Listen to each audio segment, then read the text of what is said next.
There's really two kind of key drivers that we knew we needed to show and demonstrate in order to have a successful product. So part of it was having a product that performed well on eye, but then also manufacturability was huge. So our end kind of game for this product was to partner with an existing commercial entity and make sure that we could integrate our technology into their manufacturing line. So we started out working down both those paths, kind of in parallel. But I think our first real big milestone was when we made a lens that we were able to coat, and then we could demonstrate that this uncoated version of this lens versus the coated version has significantly improved characteristics. Yeah, we definitely stratified the process based on the risk of accomplishing those milestones. So we were fairly confident that with enough money we could figure out the manufacturability. But what we didn't know, and our biggest question, was if the concept was really sound and would have the impact that we thought it would on solving the need.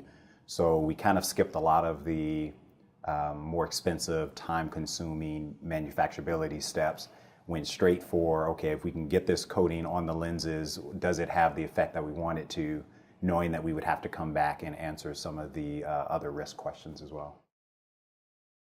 The testing plan for characterizing the technology essentially started on the bench, and what we did is we took from literature and just kind of, talking to key opinion leaders in the field, what are the characteristics that make a comfortable lens, and how do you quantify, what would make one lens more comfortable than another? And we came up with a couple characteristics that we were looking to achieve, and we basically just set out, how do you develop benchtop tests to do that? So one was determining, how wettable is a lens. So we developed a fixture that could compare different coatings, via kind of like this bubble fixture that shows you, well, this lens is more wettable than that.